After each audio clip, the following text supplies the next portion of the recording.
નમસ્કાર, good morning. સવારની શરૂઆત કરીએ ન્યૂઝપેપરની મુખ્ય હેડલાઇન સાથે. સૌથી પહેલા ગુજરાત સમાચાર. ઉત્તર પ્રદેશમાં આંધી, વ્યાધિ, ઉપાધિ જેવી પરિસ્થિતિ છે. 120 લોકોના અત્યાર સુધી મોત નિપજ્યા છે.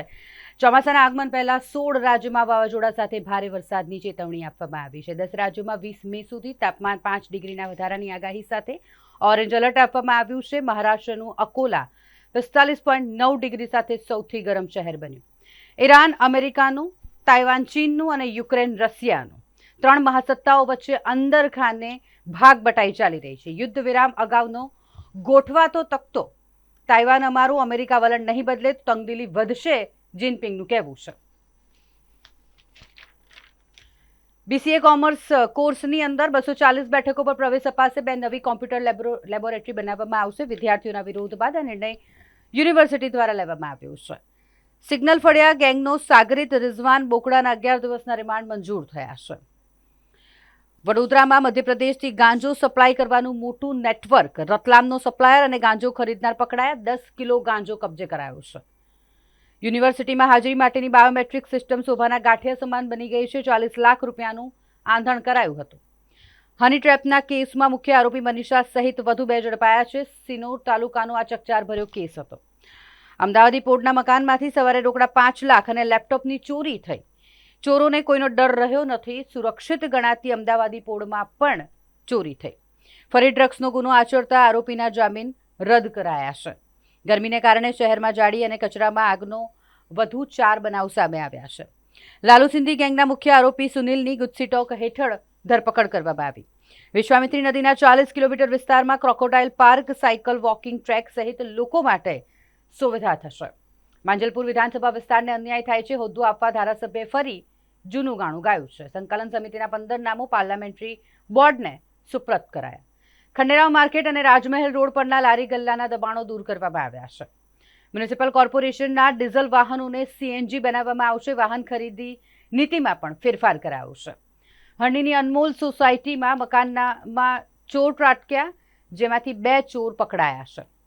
સયાજીબાગ પ્રાણી સંગ્રહાલયમાં દીપડાની પજવણી મામલે રીલ ક્રિએટર સામે ફરિયાદ થઈ છે. વાયરલ વિડીયોથી ઝૂમાં સુરક્ષા વ્યવસ્થા અંગે સવાલો ઉભા થયા. એક નજર દિવ્ય ભાસ્કરની મુખ્ય હેડલાઇન્સ પર. પડકારો છતાંય રિયલ એસ્ટેટ ક્ષેત્રમાં રોકાણ 4.76 લાખ કરોડને પાર થયું છે. રિયલ એસ્ટેટમાં 47,800 કરોડનું રેકોર્ડ બ્રેક રોકાણ થયું. સીએમનું ચાર્ટર્ડ માત્ર ઇમરજન્સીમાં જ ઉડશે. કોર્પોરેટ જેટ બુકિંગમાં 90% સુધી ઘટાડો થયો. મંત્રીઓના કાફલામાં ઘટાડા બાદ ગુજરાત સરકાર આજે વર્ક ફ્રોમ હોમ મુદ્દે ચર્ચા કરશે. એસઆઈઆર હવે 19 રાજ્ય પ્લસ યુટીના 36.73 કરોડ મતદારોની તપાસ. ચૂંટણી કમિશનરોની સિલેક્શન પેનલમાં સીજીઆઈ કેમ નથી, સુપ્રીમે કહ્યું. વીડી સતીસન કેરળના નવા મુખ્યમંત્રી બનશે. આખરે કેરળના મુખ્યમંત્રીના નામ પર મહોર લાગી છે. એમપીમાં દેવાસની ફટાકડા ફેક્ટરીમાં ભીષણ બ્લાસ્ટ થયો. 4 મજૂરોના મોત નિપજ્યા છે. હોર્મુઝમાં ડ્રોન હુમલો થયો. 1 સપ્તાહમાં બીજું ભારતીય જહાજ ડૂબ્યું. ક્રૂ સુરક્ષિત છે. દિલ્હીમાં 2 દિવસ વર્ક ફ્રોમ હોમ કરવામાં આવ્યું. કેન્દ્રીય મંત્રીઓએ વાહન પણ ઘટાડ્યા. સીબીએસઈ ધોરણ 12 સાયન્સના વિદ્યાર્થીઓને નુકસાન થયું. આઈઆઈટી એનઆઈટીના સપના રોડાઈ ગયા. ઓનસ્ક્રીન માર્કિંગ સિસ્ટમની અસર. જેઈ મેઇન અને એડવાન્સમાં સારું સ્કોર કરનારા ઘણા વિદ્યાર્થીઓ 12મા ધોરણમાં 75% પાત્રતા પૂરી ન કરી શક્યા. યુપીમાં વાવાઝોડાથી 104 લોકોના મોત. ઉત્તરમાં લૂ, દક્ષિણમાં વરસાદની આગાહી. ચોમાસું સમય કરતાં વહેલું કાલ સુધીમાં અંદામાન પહોંચી શકે તેવી શક્યતાઓ. ચારધામ યાત્રામાં અત્યાર સુધીમાં 38 શ્રદ્ધાળુઓના મોત નિપજ્યા છે. બંગાળની શાળાઓમાં વંદે માતરમ ગાવું ફરજિયાત કરાયું છે. હવે એક નજર ગુજરાત મિત્રની મુખ્ય હેડલાઇન્સ પર. હોર્મુઝ ખોલવા અમેરિકાને મદદની ચીનની ઓફર. યુપીમાં વાવાઝોડા વરસાદથી મૃત્યુઆંક 111 પહોંચ્યો છે. બરેલીમાં પવનના તોફાનમાં એક શખ્સ પતરા સાથે હવામાં 50 ફૂટ ઊંચે ઉછળ્યો. કેરળના મુખ્યમંત્રી તરીકે કોંગ્રેસે વીડી સતીસનના નામની જાહેરાત કરી દીધી છે. 10 દિવસથી ચાલી રહેલા સસ્પેન્સનો આખરે અંત આવ્યો છે. કલકત્તા હાઈકોર્ટમાં વકીલ મમતા બેનર્જીની એન્ટ્રી. મમતા હાલ વકીલાત કરવાને પાત્ર છે. બીસીઆઈએ વિગતો મંગાવી. બાકી રહેલા 16 રાજ્યો અને 3 સંઘ પ્રદેશોમાં 30મીથી એસઆઈઆર. હોર્મુઝની સામુદ્રધુનીમાં ગુજરાત આવતું વધુ એક જહાજ ડૂબી ગયું છે. ભારતે ખાંડની નિકાસ પર 30 સપ્ટેમ્બર સુધી પ્રતિબંધ મૂક્યો છે. સીબીઆઈએ રિલાયન્સ કોમ્યુનિકેશન્સ ફ્રોડ કેસમાં 7 સ્થળોએ તપાસ હાથ ધરી. લંડનના હિથ્રો એરપોર્ટના કાર પાર્કિંગ વિસ્તારમાં પાણી ભરાઈ ગયું. મસ્કે ચીનમાં 6 વર્ષના પુત્રને પણ સાથે રાખ્યો.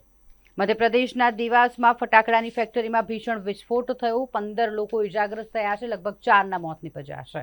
દિલ્હીમાં નિર્ભયા જેવી હેવાનિયત ફરી સામે આવી કે જ્યાં સ્લીપર બસમાં મહિલા પર ગેંગરેપ કરવામાં આવ્યો. પશ્ચિમ એશિયા સંકટ અને એકપક્ષીય પ્રતિબંધો અંગે ભારતે ગંભીર ચિંતા વ્યક્ત કરી. પાલિકાના 900 NHM કર્મચારીઓને નોકરીમાંથી છૂટા કરવાની ચીમકી અપાઈ હોવાનો ગણગણાટ થઈ રહ્યો છે. ચોકારીપુરામાં પાઇપ નાખવા મુદ્દે જૂથ અથડામણ, યુવાન પર ચપ્પુથી હુમલો કરાયો. સયાજીબાગમાં દીપડાના પિંજરા પાસે રીલ બનાવનાર યુટ્યુબર સામે કાર્યવાહીની માંગ કરવામાં આવી છે. MS યુનિવર્સિટીમાં નવો course bachelor of nutrition and dietetics honours શરૂ થશે. એક નજર લોકસત્તા જનસત્તાની મુખ્ય હેડલાઇન્સ પર. ભારત હવે દુનિયાને ખાંડની નિકાસ નહીં કરે. આગામી કેટલાક સમય સુધી પ્રતિબંધ મૂકવામાં આવ્યો છે. સંકટની વચ્ચે મોદી સરકારે આ મોટો નિર્ણય કર્યો છે. રોજિંદી જરૂરિયાતની ચીજવસ્તુઓ, ઈંધણ અને પાવરના ભાવમાં વધારો. 1 મહિનામાં બમણો માર પડ્યો છે. જથ્થાબંધ મોંઘવારી એપ્રિલમાં અધધ થઈ 8.30%. યુદ્ધની અસર જોવા મળી રહી છે. ઓક્ટોબર 2022માં મોંઘવારી 8.39% પર પહોંચતા રાડ પડાવી હતી. 42 મહિનામાં ફરી એક વખત સડસડાટ મોંઘવારી વધી છે. કોંગ્રેસે VD સતીશનના નામ પર મહોર લગાવી છે. 16 રાજ્યો અને 3 કેન્દ્રશાસિત પ્રદેશોમાં SIR હાથ ધરવામાં આવશે. બાંગ્લાદેશે ગંગા નદી પર ડેમ પ્રોજેક્ટનું એલાન કર્યું. બાંગ્લાદેશ અને ભારત વચ્ચે ગંગા નદીના જળ વહેંચણીના વિવાદે નવો વળાંક લીધો છે. બાંગ્લાદેશે પદ્મા નદી પર એક વિશાળ ડેમ પ્રોજેક્ટને મંજૂરી આપી છે, જેનો મુખ્ય હેતુ ભારતના ફરક્કા બેરેજની અસરોને ઓછી કરવાનો છે. બસમાં સામૂહિક દુષ્કર્મ થયું. દેશના પાટનગર દિલ્હીમાં ફરી કાળજુ હચમચાવતો નિર્ભયા કાંડ સામે આવ્યો. ડ્રાઈવર અને કંડક્ટરની ધરપકડ કરવામાં આવી છે. ઉત્તર પ્રદેશમાં ભારે વરસાદથી 111 લોકોના મોત નીપજ્યા. પુતિને આ ઘટનાને લઈને શોક વ્યક્ત કર્યો છે. કેન્દ્ર, દિલ્હી અને યુપી સરકારમાં અઠવાડિયામાં 2 દિવસ વર્ક ફ્રોમ હોમ જાહેર કરાયું છે. શેલ કંપનીઓ મારફતે મોટા પાયે છેતરપિંડી. અમેરિકામાં OPT વિઝા ગેરરીતિ. ભારતીય સહિત 10,000 વિદેશી વિદ્યાર્થીઓ રડારમાં છે. કેટલાક કિસ્સોમાં અમેરિકામાં નોંધાયેલી કંપનીઓનું મેનેજમેન્ટ ભારતમાંથી થતું હોવાનું પણ સામે આવ્યું છે. એક નજર સંદેશની મુખ્ય હેડલાઇન્સ પર. યુપીમાં આંધી તોફાનનો કાળો કેર જોવા મળ્યો. 104થી વધુના મોત નીપજ્યા છે. ગ્રામ્ય વિસ્તારમાં કાચા મકાનો અને ટીનના શેડ ઉડી ગયા. પાકને નુકસાન થયું છે. ભદોહીમાં સૌથી વધારે 18, જ્યારે પ્રયાગરાજમાં 17, મિર્ઝાપુરમાં 15, ફતેપુરમાં 10 લોકોના મોત નીપજ્યા. ગુજરાતનું પ્રથમ આધુનિક સાયબર પોલીસ સ્ટેશન વડોદરામાં બનશે. પાણીગેટમાં ડિસેમ્બર 2027 સુધી બિલ્ડિંગનું કન્સ્ટ્રક્શન પૂર્ણ થવા જઈ રહ્યું છે. માંજલપુરના ધારાસભ્યના ભત્રીજાના ઘરમાંથી 5.80 લાખ રૂપિયાની ચોરી થઈ ગઈ. નકલી ગૂગલ પ્લે અપડેટ દ્વારા વડોદરાના યુવક સાથે 43,000ની છેતરપિંડી થઈ. લિંક કે મેસેજ નહીં, સીધું જ ગૂગલ પ્લે સ્ટોર અપડેટનું નોટિફિકેશન દેખાયું. શહેરના જ્વેલર્સોના શોરૂમ સુમસાન થઈ રહ્યા છે. ઇમિટેશન જ્વેલરીની બોલબાલા વધી ગઈ છે. ફતેગંજમાં કારમાં અને ધનિયાવી રોડ પર ગોડાઉનમાં ભીષણ આગની ઘટના.